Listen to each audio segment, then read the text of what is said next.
Hi, welcome to One Word a Day. I'm Sophie, your pilot into the universe of Chinese. I'm sharing here of what I know about my native language, and also a lot of it is my theory, my hypothesis, my imagination. I will let you know, like what I heard from scholars or research, or what I come up with myself.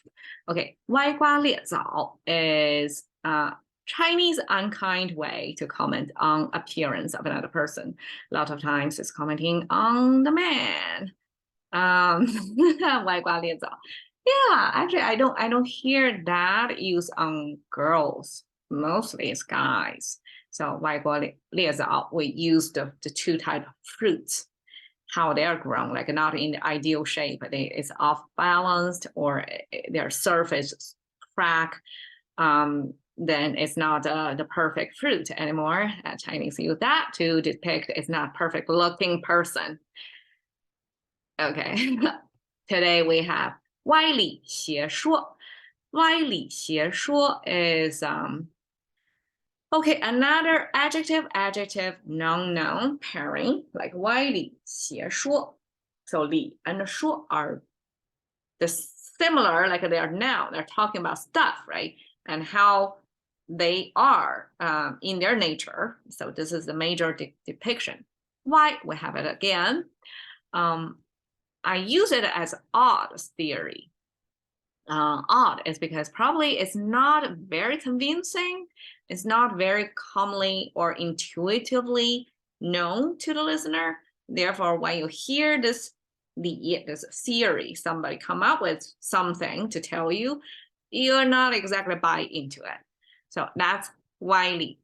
Why is off center. So in a way, it's odd, right? Because it's not squarely placed right in the middle. That everything is stable, it's supported. It's off center. It's not the main, yeah. The fire, okay, the stove, the pot, the cover is not aligned. It's off center. And this is somebody's foot sticking into the pot. I don't know why somebody would do that, but this to show is off centered. And then this is a standing person with hips apart, 2 feet on the ground. That's the standing image. So it's off-centered standing, and then eventually used. This is not the original character. This is a kind of a proxy of this, because sometimes we cannot find the ancient character captured in any of the living documents. So this is a proxy, something close enough to show why this off center was expressed. Okay, so it's odd. It's not squared. It's not like a well-supported theory. So theory come from the jade trade. So we have 3 horizontal lines on a string of vertical line. So that's a string of jade. So jade back then as a precious stone was valued, till today is still valued, and as a personal adornment. But back then it was probably used as a currency. And there are all kind of like jade connoisseurs, jade collectors, jade evaluators, things like that, right? So jade as a transaction, probably as a value retainer, was used kind of like in a similar function as gold today.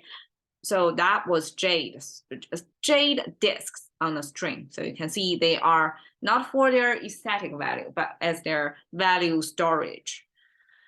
Okay, so the 理, we have 田 plus 土. 田 come from the square, that kind of a quarter inside. That shows the field, that kind of cut up to distribute among families. So back then, because China, probably even back then as well, farm feud was not like operated like in contemporary, like a massive land used as a farming, like a one big farm. Back then in China, it's more like a kind of cottage individual household run small business. It's not even business probably. It's just farming, and then there's market to sell But then this farming of this field cut into smaller pieces, distribute among households. That was the concept of farm field for Chinese. And 土 means soil. So soil came from the first horizontal line is the ground level. And then we have this vertical line, means something is growing underground. We didn't specify it's a plant or a tree. And then there's a second vertical line, no, horizontal line. That's an indicator to mean, okay, so we have the ground level, something underground. And now we have an indicator to show this is the location we're talking about, which is definitely below the ground at the very end of something that's vertically sticking into the ground. So this under the ground location indicated by the second horizontal line capture the main meaning of the thing. We're talking about underground stuff, which is soil. Okay, so we have farm field plus soil. And we have the jade. So jade, a lot of times used as ancient times, a jade, like jade trade and also jade manufacture. Well, manufacture in the sense of making craftsmen, like making the jade, right? To evaluate a trade. So there's a whole industry related to jade. So the jade would be evaluated by the streaks, the natural patterns shown on this precious stone back then. And then this streak of the jade shown on the jade probably is comparable to the soil. So if you cross-sectional cut the soil underground or see the exposed cliff to show the streaks of what's underground, what's used to be underground, right? To see the streaks in the soil. It's not one big solid piece, right? It's layers of stacking up. So in that layering, it almost like going through patterns like jade trade. So we use that to show the patterns, the streaks within a material or something. And eventually that streaks or patterns were used, extracted further to mean theory about something. So theory, almost like the streaks or patterns are running through some subject matter, right? And you probably don't have the full story because there may be multiple streaks or different layers. You only see partially. And it's just based on that partial information, whatever data you have, you come up with a theory, you build a model to explain something. So basically that's what theory is about. It came from this jade streaks and also the farm field, the soil, how the soil would have its own pattern. Okay, so that's 理邪. I translated as evil, but probably this word was an innocent word. And then at some point of history, somebody decided to layer this evil meaning on it. Originally, it was just a particular location's name. It's like Washington, D.C. Okay, so this was some capital city in somewhere. Maybe not a big capital, but it's still like a known place name. So this place name, I don't know what happened to that place, but that place name got a bad reputation that it started to represent evil place. Okay, so it came from the T symbol.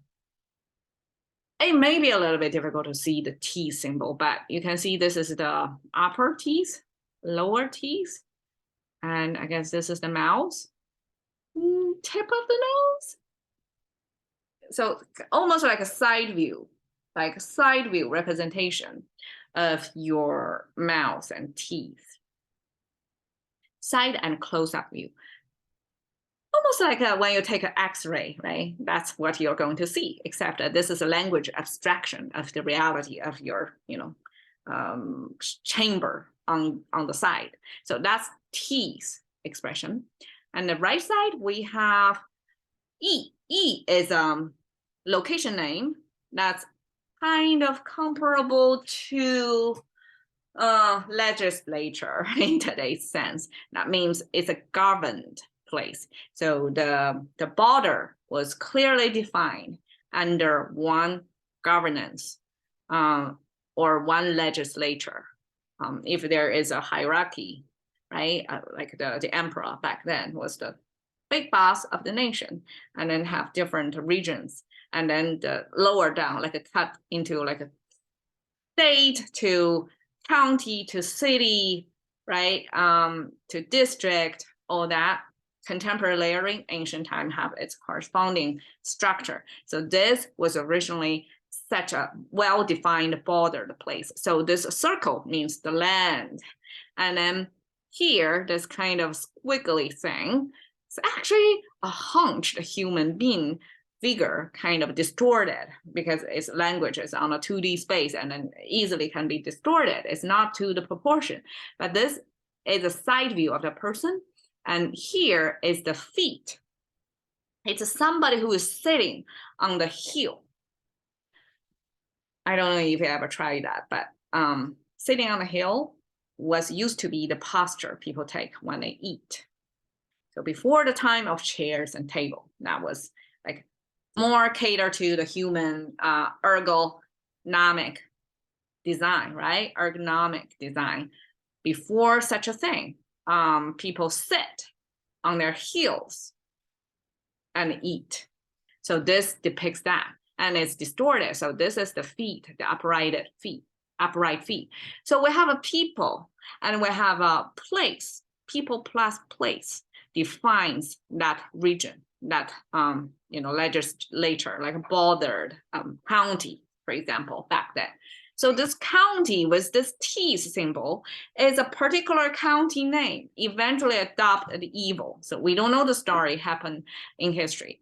But then this 邪 often treated as the antonym of 正, like you have your 3 finger toes oriented toward your goal, like a goal orienting, and this 邪 is like off tracking, derailing. It's not orienting. It's not the force, positive force that allow you to reach your goals, but instead it's a distracting force that get you derailed from your goal. So that's the 邪. 说, we have the speaking symbol that come from the mouth symbol, and then the tongue symbol have this pointer pointing downward, have the this horizontal line that kind of stylized into this cup shape. But it's a horizontal line to indicate it's something inside the mouse, because this is a pointer, and I mean, this is the original space, this is a new space, and then when it's intersect on this new space location, that means something is already entered, it's inside something. So when it pairs with the mouse, it means something inside the mouse. That's the tongue. And then we have 2 horizontal lines. One is longer, the bottom one is longer than the top one, simply signifies how the energy of sound bites travel through space and time. It's going to be diminishing, so therefore it's going to be smaller. I think that's very ingenious of the ancient times language creation, to create the result of the speaking and the organs you use to speak, right? So the whole thing means speaking. And the right side means, okay, this is a human figure, so we sometimes have to stylize the human figure, and this is like a head of the person, like a zoomed up view, like a blown up view of the mouth of that person. So instead of depicting the whole head and the arm, torsos, all that, it's instead have a zoom up view, like big head, big mouthed person view over there. And then have this 2 facing away from each other sign. That means somebody is speaking. That person is able to separate things for you. I mean, somebody who already thinks through things and can, lay it out piece by piece so that it's more digestible. So 说, so speaking with somebody who has such talent to separate things for you become this narrative. Translated as English corresponding narrative, because narrative, to tell a story, you can tell in 1,000 ways, right? Like so many different ways to tell the same story. So it takes somebody who is good at separating things and to sort it out, to communicate effectively, to tell the story intriguingly to you. So that becomes is a narrative. You piece something together so well constructed that this narrative itself facilitate the communication or the spread of the idea. So that's narrative, that's theory. Now we have this odd theory and evil narrative. 歪理邪说. means somebody came up with almost like a misinformation or fake theory. I translate it as a fallacy. So somebody come up with something that's totally not true, but then they make it sound so convincing.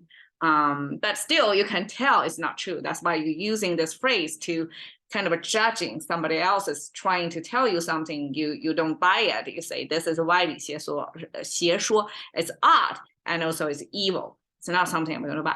I don't know why I'm using that. Not because it's from Japan. I have nothing against Japanese culture. I love Japan a lot. But probably here it shows this ambience from this red lanterns created, almost like mystified the space over there, and almost like it's a different world. At least it's seeing things in its in a different lighting. It's not a regular lighting, so it's harder to buy into the magical world it created by this ambience lighting.